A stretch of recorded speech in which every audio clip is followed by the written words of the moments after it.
Hi, I'm Dr. Ken Henry, and this is Conservative Commentary.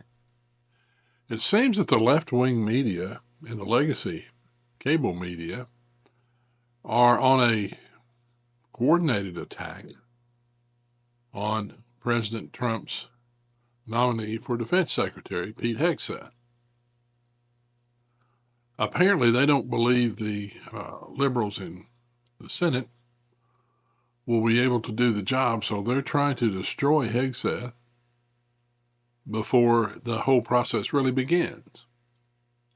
Hey, before we dig in on this topic, I'd like to ask you for a favor. If you would, please, like this video, share this video, comment on this video, and subscribe to the channel. It really does help us grow. And hop over to youtube.com/@KennethJHenry and check out our other videos. I'm old enough to remember when President Reagan's nominee for the Supreme Court, Robert Bork, was treated extraordinarily unfairly in the Senate confirmation process. And it raised the term now that many refer to as being borked. Bork was a scholar of really renown and across many of the different genres of writing, legal writing, including as a professor. He was a circuit court judge in the D.C. Circuit, and he was a conservative voice. And the powers that be in the Senate didn't want a conservative voice. They went so far with Bork as to look into his movie rental history, which had nothing in it, but nonetheless, that was the lengths to which they were willing to go to destroy Bork. And in the end, they did destroy his nomination, and that led us to Anthony Kennedy, which is a real mistake. Now, we see Pete going through a lot of the same type of process with the press. But if you want to think back, but after Bork, think about what they did to Kavanaugh in his confirmation process. They went all the way back to high school to drum up some crazy nonsense that he supposedly was engaged in, which wasn't true, in an effort to try to destroy him and get him to back off so that another less conservative justice would be appointed. And it didn't work. And now we see Pete, and what the press is doing to him is unconscionable. Not only is it unconscionable, all of these reports are single source from anonymous sources. Now think about that. They could just make this stuff up out of whole cloth, and I think perhaps they have. Certainly, Pete has denied that a lot of those things that he's been accused of happened. And there are countless military veterans who have come forward in support of Pete, and those who have known him have stepped forward in support of Pete, and not one negative military person who have known Pete and served with Pete has said that he should not be SecDef. So what are they afraid of? Well, they're afraid that he's going to destroy DEI, that he's going to return warriors to being warriors, that he's going to put the focus of the Defense Department on fighting wars and winning wars, so that through strength we won't have to fight any more wars. They're afraid that he might absolutely have some negative influence on the military-industrial complex, and certainly the powers that be in the swamp don't want that.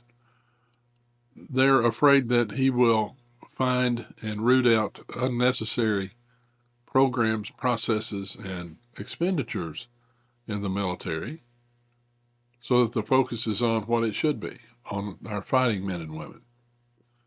They know he's going to eliminate DEI. He has said so on more than one occasion. And he's going to focus on fighting men and women. Now, one of the problems in the Senate is Senator Joni Ernst. Senator Ernst has not given the thumbs down, but she hasn't given the thumbs up either, and says that she wants to talk with Pete again. The problem with Senator Ernst is that she is one of the two people who have been mentioned who might replace Pete should he step aside. That creates a terrible conflict of interest, in my opinion, for her. And she should be a team player, because there are always primaries, there are always ramifications of not being a team player and giving President Trump his nominees that he wants in these various offices. Chip Roy had something to say about this, as did Dan Bongino. Bongino basically told Senator Ernst that if she torpedoes this nomination, that he'll take care of Pete and he'll put him on his podcast platform where he'll be just fine. But Chip Roy had more than that to say to Senator Ernst. And I would like for you to take a look at this clip of Chip Roy from Fox News, and then let us know your thoughts in the comments. I watch the Senate Republicans doing this dance of hand-wringing and concern about the president's nominees. The president was elected by the American people to change this town. He has nominated people who want to change this town.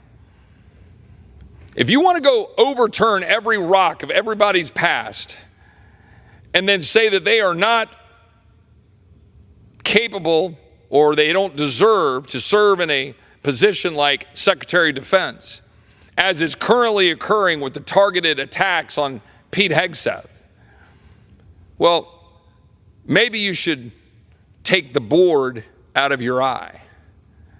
I'm not saying that we don't have standards that are appropriate in the advise and consent process. We do, and we should. I'm a believer in that, in separation of powers. But the president also is deserving of the courtesy and the respect of his own party in particular, of the individuals he's nominating to change the town. He was elected to change it. You don't like Tulsi because she's a Democrat? Get over it. She's not anymore. She's a Republican now, but she was. In this chamber, I served with her. She was a Democrat. You don't like Bobby Kennedy because he's from the iconic Democrat family? Get over it. I don't agree with Bobby Kennedy on a lot of different things, but I agree with him that we need to fundamentally change our healthcare system, that we need to make America healthy again. I agree with Tulsi that we've been involved in endless wars and endless conflict that is draining our resources and undermining the men and women in uniform. I agree with Pete Hegseth that wokeism is destroying the United States military. I agree with Pete that we don't need to have endless wars. I agree with Pete that we ought to have somebody who's served in battle and understands it, who's at the top of the Pentagon, rather than the brass who, frankly, often like their ribbons more than actually doing the work that is necessary to defend this country. I like the fact that we have people that the president is nominating that will take on the establishment and take on, for example, the FBI with Kash Patel. And the fact of the matter is we have senators who are wanting to challenge it. For example, the senator from Iowa who's going after Pete Hegseth, or seemingly being critical.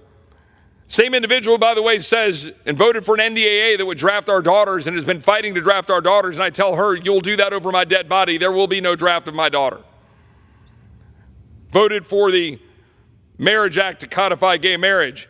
Went out to her constituents and talked about how the horrible Senate border bill was somehow a good bill, and then scolded President Trump for opposing it. Voted for Garland for AG, voted for Lloyd Austin for defense, voted for Buttigieg for DOT, voted for Janet Yellen, voted for Ukraine's borders over America's borders. And with all due respect to the senator from Iowa, you're not where the American people are. President Trump is. And Pete Hegseth is.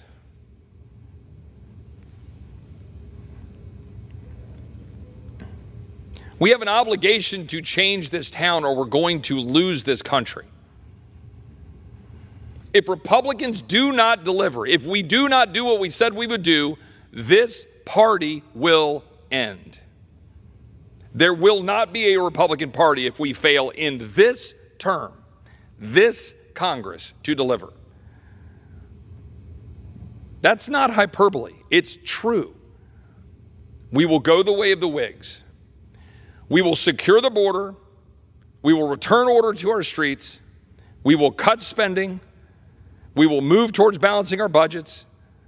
We will nominate and confirm, as the president has nominated, we will confirm people who will change this town, take on the bureaucracy. We will listen to and work with Elon and Vivek, root out the waste and fraud, but do it ourselves. Pass bills that actually get the job done. We will undo the damage of the Biden administration, replace it with a legacy that our kids and grandkids can be proud of. Root out the wokeism, root out all of the DEI and the critical race theory. Kill it now. We will do these things or we will not exist.